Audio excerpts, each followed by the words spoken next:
اچھا جی. اس لیے خان صاحب کہہ رہے تھے چوری کے چیک بک کے کوئی زرداری صاحب کے پاس, یہ خان صاحب اسی کے طرف الفاظ ان کا ہیں. اشارہ تھا. یہ انٹیلیجنس کے سورسز کہہ رہے ہیں. اب دیکھیے یہ ان چیزوں کو کوئی ثبوت تو نہیں ہوتا, لیکن یہ ذرائع بڑے وثوق سے دعویٰ کر رہے ہیں. اچھا ایک بات یہ ہے کہ جہانگیر ترین بہت متحرک ہو گئے اچانک سے. ہاں نہیں اچانک نہیں, وہ مطلب ہمیں پتہ ہے بعد میں چلتا ہے نا, ان کو فوری طور پہ تھوڑی بتاتا ہے. میں ان سے پوچھوں تو کیا وہ, میں نے ایک دفعہ سوچا انہیں فون کروں, پھر میں نے کہا وہ مجھے بتائیں گے تھوڑی, کوئی بات. ویسے سنا ہے جہانگیر ترین صاحب کے وہ نون لیگ کے ساتھ اگر بہت زیادہ میں پھر وہ کل جو بات میں نے آپ سے کہی تھی کہ پرسوں جو اگر وہ متحرک ہو گئے تو وہ پھر عمران خان صاحب کی حکومت کے لیے خطرہ ہو سکتا, فیصلہ کن مرحلہ ہوگا. صحیح ہے. تو نون لیگ کے ساتھ کہا جا رہا ہے, اور ان سب شاید ترین صاحب کو کچھ رابطے ہونے ہیں. نہیں وہ نون لیگ کے ساتھ نہیں, اف ایٹ آل وہ الائنس کریں گے تو میرا خیال پیپلز پارٹی کے ساتھ کریں گے. جنوب میں پیپلز پارٹی کے کچھ ووٹ ہیں. اچھا. اور دیکھیے کچھ لیگیسی وہاں بھٹو کی باقی ہے, ان لوگوں کو پلاٹ دیے تھے مثال کے طور پہ, کوئی ترقیاتی کام کیے تھے. تھر میں اب بھی پیپلز پارٹی کے لیے بڑا وہ, یعنی تھر میں تو گئے ہی بھٹو صاحب, یا فوج نے کام کیا یا ذوالفقار علی بھٹو نے کیا. صحیح ہے, ٹھیک ہے. سرائے کی بیلٹ میں بھی ابھی تک کچھ نہ کچھ ان کے ورکر باقی ہیں, ہمدردی باقی ہے. کچھ یہ سندھ کی طرف مائل بھی ہوتا ہے ہمارا, یہ جو جنوبی پنجاب ہے نا اس کی طرف. اچھا. اور وہ اگر الائنس کریں گے تو نون لیگ سے نہیں کریں گے, اس لیے کہ نون لیگ پہ وہی چودھری والا مسئلہ ہے, اس پہ بھروسہ نہیں کر سکتے. اور کافی ان کی کریکٹر اسیسینیشن بھی کی انہوں نے نام لے لے کے. اور وہ جہانگیر ترین تو اس طرح چیزوں کے جواب دیتے نہیں ہیں, لیکن وقت آتا ہے تو فیصلہ اپنا سوچ سمجھ کر, میرا خیال یہ, میرا اندازہ یہ ہے کہ پیپلز پارٹی کے ساتھ اگر ملے. ایک اور بڑی دلچسپ پرپوزل ہے, اگر یہ کوشش کامیاب ہو جائے, مجھے تو اب بھی یقین نہیں ہے اس کی کامیابی کا, کچھ دن میں پتہ چلے گا, تو کوئی نیا گھوڑا سامنے لایا جائے. اس لیے کہ بہت خرابی تو بہت ہوگی, بدامنی پیدا ہوگی, یہ ظاہر ہے. عمران خان صاحب کچھ اور کر سکے نہ کر سکے, ہنگامہ تو بہت کھڑا کر سکتے ہیں. ایسا ہنگامہ اٹھا سکتے ہیں کہ خدا کے پناہ لینے کے دینے پڑ جائیں. اس لیے کوئی نیا گھوڑا لایا جائے بلوچستان سے, کہیں سے کوئی ایسا آدمی لایا جائے. اچھا. کہ جس سے کوئی توقعات لوگ باندھ سکیں, جس پہ کوئی کنٹروورسیز نہ ہو. اچھا ٹھیک ہے. ویسے میں بتا دوں زرداری صاحب 1-2 دن کے ریسٹ پر ہیں, ان کی طبیعت ٹھیک نہیں ہے. زرداری صاحب کی طبیعت تو بہت عرصے سے ٹھیک نہیں ہے. میں نے آپ کو بتایا تھا کہ دونوں ہاتھوں سے, یہ 2-2.5 سال پہلے کا واقعہ ہے, وہ چائے کا کپ اٹھا سکے. جب ان کا انٹرویو ہوتا ہے تو وہ کرسی پہ بیٹھتے ہوئے نہیں دکھایا جاتا, نہ اٹھتے ہوئے دکھایا جاتا ہے. ٹھیک ہے. وہ تو مطلب بڑی ویسے قوت ارادی ہے کہ سرگرم ہے. اس کے باوجود چلیں اللہ تعالیٰ انہیں صحت دے. صحت تو ان کی ٹھیک نہیں ہے, نہ ان کی ٹھیک ہے, نہ نواز شریف کی صحت ٹھیک ہے. نواز شریف کو 4-5 بیماریاں ہیں. یہ ان کا بھی شوگر کا مسئلہ ہے, کھانے کا بڑا پرابلم ہے, ہارٹ کا ہے, اور بہت سے مسئلے ہیں. معیشت کو کس چیز کا مسئلہ ہے اس کے اوپر بات کر لیتے ہیں. ارون صاحب معاشی تجزیہ کار ہمارے ساتھ ڈاکٹر فاروق سلیم صاحب موجود ہیں. ڈاکٹر صاحب بے حد شکریہ, تھینک یو سو مچ, آپ نے ہمیں جوائن کیا. ڈاکٹر صاحب پہلے تو مجھے بڑا سادہ سا سوال ہے, اس کا جواب دیں. کیا واقعی IMF کے ساتھ جو ڈیل ہے وہ معاشی خود مختاری کا سودا ہے؟ دیکھیے 2 بنیادی باتیں ہیں IMF کے حوالے سے. پہلی بات تو یہ ہے کہ کسی نے ہماری کن پٹی پہ بندوق نہیں رکھی, ہمیں زبردستی کوئی IMF کے پاس نہیں لے کے جاتا. ہم اپنی جو فقدان ہے پالیسی کا, جو خسارے اٹھاتے ہیں, وہ ہمیں مجبور کر دیتے ہیں کہ ہم IMF کے پاس چلے جائیں. دوسرا بنیادی نقطہ یہ ہے کہ IMF کو بنے ہوئے 76 سال ہو گئے ہیں. ان کے میرا خیال ہے کوئی اندازاً 180 ملک جو ہیں وہ ممبران ہیں, اور 76 سالوں میں آپ کو کوئی ایسی اگزامپل نہیں ملتی کہ IMF نے کسی ملک کی معیشت جو ہے اس کو سیدھی پٹڑی پہ چڑھا دیا ہو, اس کی سمت جو ہے وہ درست کر دی ہو. ہم اپنا حال دیکھ لیں, ہم تقریباً 70 سالوں سے IMF کے ممبر ہیں, اور 23 پروگرام ان 70 سالوں میں ہم ان کے لے چکے ہیں. اور کہیں بھی آپ یہ نہیں بتا سکتے کہ 70 سالوں میں IMF نے پاکستان کی یا پاکستان میں جو رہنے والے ہیں ان کی زندگیاں آسان کر دی. دیکھیے IMF صرف ایک مالیاتی ادارہ نہیں ہے, وہ ایک سیاسی ادارہ ہے, اور اس کے سیاسی مالکان ہیں, اور اس کے سیاسی ٹارگٹس ہیں. اب 8,31,000 ووٹ ہیں صرف امریکہ کے IMF کے بورڈ کے اوپر. تو وہ جب ایک امریکہ کا ہاتھ اٹھتا ہے تو آپ سمجھیے کہ 8,31,000 ووٹ اٹھتے ہیں. تو یہ سوچ لینا کہ ہم IMF کا حصہ بن گئے ہیں, ہمیں $1 بلین کا لون مل گیا ہے, اب ہماری معیشت جو ہے وہ مشکلات سے گزر گئی ہے, اب ہم ایک دوسرے کو مبارکباد دینا شروع کر دیں. تو میں تو سوچتا ہوں کہ یہ مبارکبادی کا کوئی موقع نہیں ہے, یہ تو غور و خوض کرنا ہے کہ. لیکن ڈاکٹر صاحب آپشن کیا تھا؟ یہ تو آپ صحیح فرما رہے ہیں, جو کچھ آپ کہہ رہے ہیں ٹھیک ہے, یہ بات اس سے کوئی اختلاف نہیں کر سکتا, لیکن آپشن اور کیا تھا؟ دوسرا آپشن کیا تھا؟ اس کے بغیر نہ ایشین بینک آپ کو, ایشیائی ترقیاتی بینک قرضہ دیتا, نہ ورلڈ بینک دیتا, نہ دوسرے ادارے آپ کی طرف مائل ہوتے.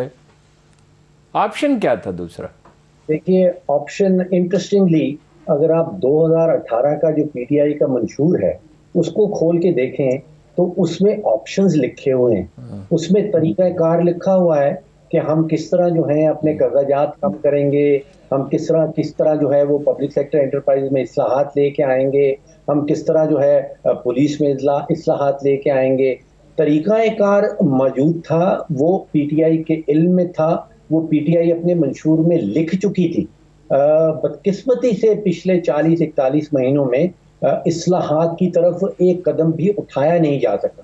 دیکھیے معاملہ بالکل سمپل سا ہے.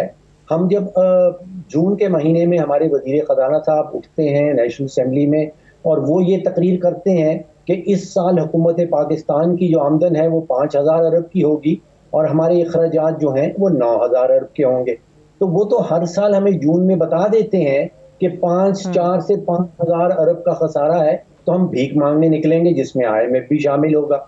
اب ہمیں آج کا اگر آپ دیکھیے کہ ہم 70-80 ارب روپے کی کہیں امپورٹ کرنے چلے ہیں اس مالی سال میں, اور 31-32 ارب سے ہماری ایکسپورٹ نہیں بڑھ رہی, تو ظاہری بات ہے اگر آپ کو 30-40 ارب کا تجارتی خسارہ ہوگا تو آپ IMF کے پاس جائیں گے.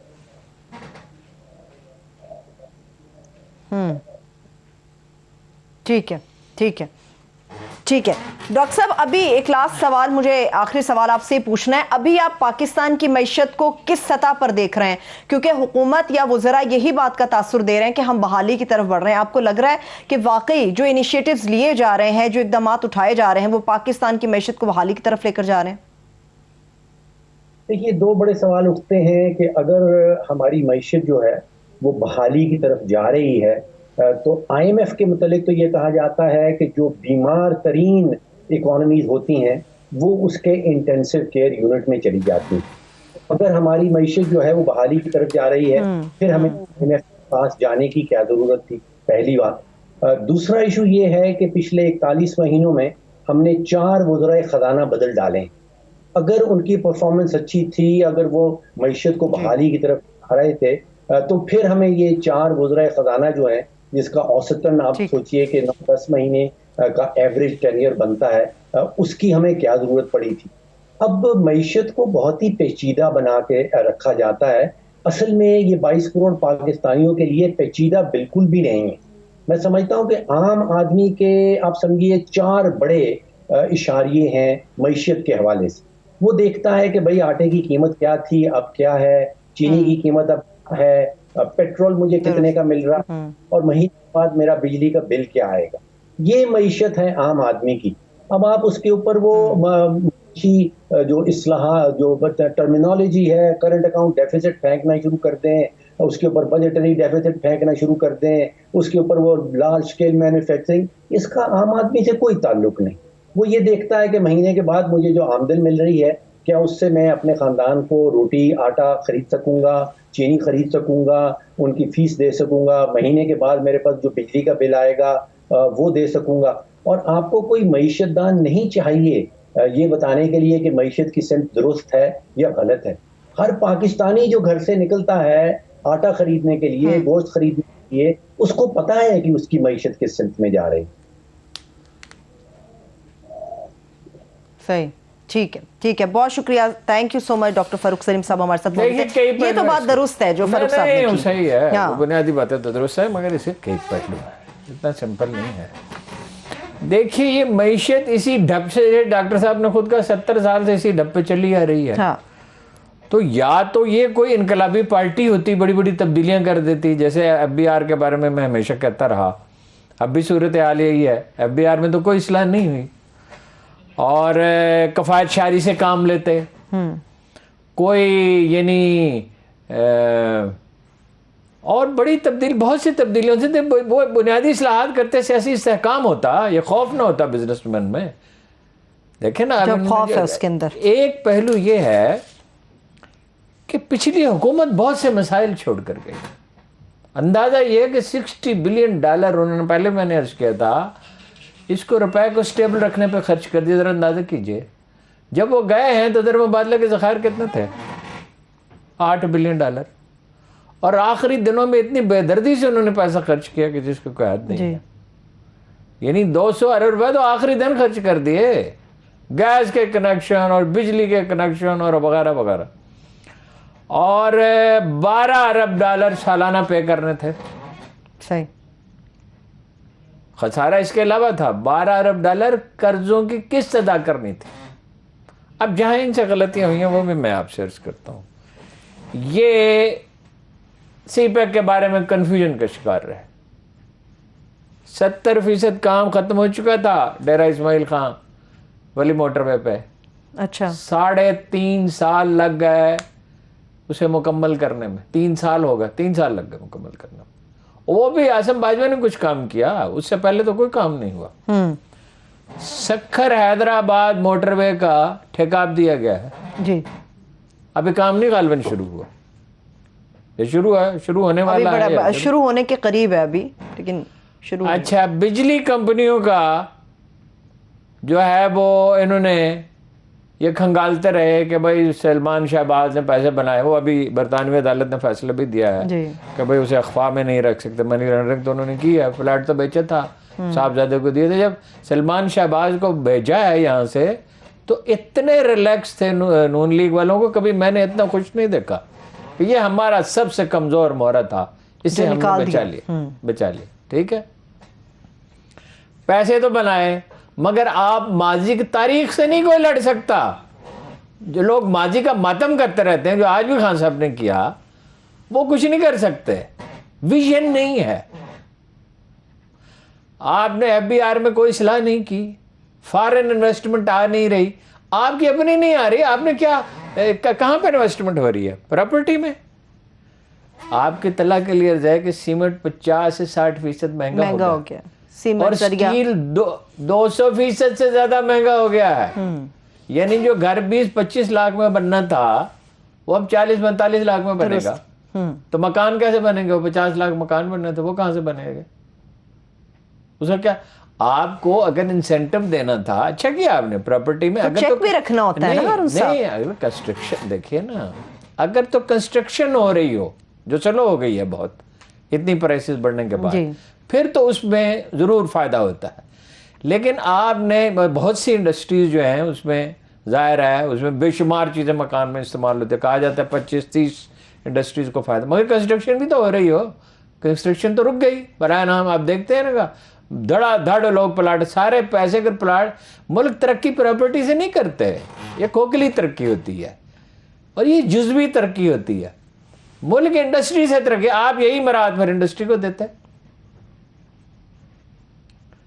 مطلب لطیفہ یہ ہے کہ آپ ان سے، بجلی کمپنیوں، چینیوں سے آپ مستقل طور پہ مدد کے طلبگار رہتے ہیں. ایسی مدد بھی چین نے دی ہے جو ریکارڈ پہ نہیں ہے. بریک سے واپس آ کے ارون صاحب اس پہ بات کر لیتے ہیں. ایک چھوٹی سی بریک لیتے ہیں، بریک سے واپس آ کے یہاں سے گفتگو کو آگے بڑھائیں گے اور اقوام متحدہ کے اندر کالعدم TTP کے بارے میں جو رپورٹ ہے پیش کی گئی اس کے اوپر بھی بات کریں گے. ہمارے ساتھ رہیے. Welcome back. معیشت کے حوالے سے اور تعمیرات کے حوالے سے ارون صاحب ہم بات کر رہے تھے کہ جزوی ترقی، تو بات مکمل ہوگی. گزارش یہ ہے کہ ترقی میں ترجیحات کو دیکھنا پڑتا ہے، کہاں پہ آپ کو اپنا روپیہ خرچ کرنا چاہیے. مثلا آپ بتائیے، گلبرگ سے لے کے اور موٹر وے تک ایک وہ بنانا چاہتے ہیں اوور ہیڈ، جی 55 ارب روپے سے 55 ارب روپیہ اگر کہیں ترقیاتی منصوبوں پہ لگے، اس سے کیا سہولت ہوگی جی؟ اس وقت لوگوں کو کیا تکلیف ہے موٹر وے پہ جانے میں؟ 5-7 منٹ زیادہ لگتے ہیں. اور یہ بھی ایک خاص علاقے کو، ادھر والے علاقے کو فائدہ ہوگا نا. اولڈ سٹی کے لوگ پہلے گلبرگ تو نہیں آئیں گے، درست. ہاں، وہ وہاں تو نہیں، وہ اپنا سمنا آباد والے گلبرگ تو نہیں آئیں گے. اچھا، ادھر کی آبادیاں، ٹیک سوسائٹی وغیرہ، یہ وہ جو پوری جو نہر کے کنارے پہ آبادیاں ہیں، ان میں سے بہت کم کچھ آئیں گے. اچھا، صرف جوہر ٹاؤن والے یا ادھر اس طرف کی جو آبادیاں جو نئی آبادیاں بنی ہیں وہ لوگ آئیں گے, ڈیفنس کے لوگ چلے جائیں گے, اور بول تو ڈیفنس والوں کو خاص فائدہ نہیں ہوگا. وہ اپنا رائے ونڈ روڈ والے ادھر آئیں گے. 55 ارب روپے آپ دیکھیے, کیا مذاق ہے. اور بلا وجہ کا یہ بنانا چاہ رہے یہ ہیں. ٹھیک ہے کچھ اسٹیبلٹی آئی ہے, یہ کہنا کہ اکثر کچھ نہیں ہوا. مثلا یہ 200 ارب روپے پہ ڈالر کے پہنچنے کا خدشہ ظاہر کیا جا رہا تھا, وہ تو نہیں ہوا. اچھا پھر یہ ہے کہ اگر آپ ایف بی آر کو ٹھیک نہیں کرتے, دیکھیے آپ یہ اعداد و شمار جو دے رہے ہیں, بڑے ٹیکس کلیکشن بہت بڑھ گئی. کیا بڑھ گئی ہے؟ 11.5% تھی آخری دن میں نون لیگ کے, اب 10% ہے. اور وہ روپوں میں بڑھ گئی نا, ڈالر میں یہ بمشکل اتنی ہوگی 35 بلین ڈالر. میں ہمیشہ آپ سے عرض کرتا ہوں ایف بی آر کی اصلاح کیے بغیر کچھ بھی نہیں ہو سکتا. ایف بی آر کا اس وقت جو چیئرمین ہے اس کی ریپوٹیشن اچھی ہے, بھلا آدمی ہے, محنتی بھی ہے, کوشش بھی کر رہا ہے, تکنیکی سطح پہ بھی اصلاحات کی کوشش کر رہا ہے. لیکن جہاں رشوت خور بھرے ہوئے ہوں نیچے سے اوپر تک, شبر زادی کیوں ناکام ہوئے؟ یہی لوگ تھے نا جو کام, ڈاکومنٹیشن ہو نہیں رہی, ٹیکس کی بیس وسیع نہیں ہو رہی, اس کی شرح گر گئی ہے, تو اسے کیا ہوگا؟ اور آپ کی پھر وہ تجارتی خسارہ بڑھ رہا ہے, وہ کہاں سے آپ پورے ترسیلات ذرا اگرچہ بڑھی ہیں اس سے کچھ سہارا ملے گا. دیکھیے آؤٹ آف باکس سوچنا پڑتا ہے. مثال کے طور پہ میں آپ سے عرض کرتا ہوں 7 لاکھ آدمی چاہیے جاپان کو اگلے 2 سال, 7 لاکھ ورکر چاہیے. اگر آپ بڑے پیمانے پہ ورکر ٹرینڈ کر سکتے ہیں, چلیے فوری طور پہ تو آپ نہیں کر سکتے, لیکن یہ کہ وہ ذوالفقار چیمہ کچھ کام کر رہے تھے, کرنل مرتضیٰ نے ایک عدالہ بنایا تھا وہ کچھ کام کر رہے تھے, اور ذوالفقار چیمہ نے کہا کہ میرا بھائی چونکہ مسلم لیگ میں ہے تو میں یہ تو اس نے ایک اخلاقی پہلو کو ملحوظ رکھا, تو مجھے یہ ان کے عمران خان صاحب کوئی میں سن رہا ہوں کوئی 1996-97 سے ان کی تعریفیں کر رہے تھے, 20 سال جب سے پارٹی بنی ہے. انہوں نے کہا مجھے اجازت ہے, انہوں نے کہا ٹھیک ہے آپ تشریف لے جائیں. او بھائی دیکھو وہ آدمی جس نے پاسپورٹ آفس کو ٹھیک کر دیا, جس نے گجرے والے میں جرائم کو خاتمہ کر دیا, جس کا بھائی مسلم لیگ کا ایم این اے تھا اور اس نے مسلم لیگ اس کو آپ نے جانے دیا. جاپان میں, جرمنی میں پڑھے لکھے ورکروں کی ضرورت ہے, اس پہ کام کرنے کی ضرورت ہے. کفایت شعری اختیار کرنی ہوگی. اب بوال اپنی ٹیم میں تبدیلیاں کر. ٹھیک ہے, بہت شکریہ, تھینک یو سو مچ. اور ان سب دیکھنے والوں کو شکریہ. مجھے اجازت دیجیے, اپنا بہت سا خیال رکھیے. خدا حافظ.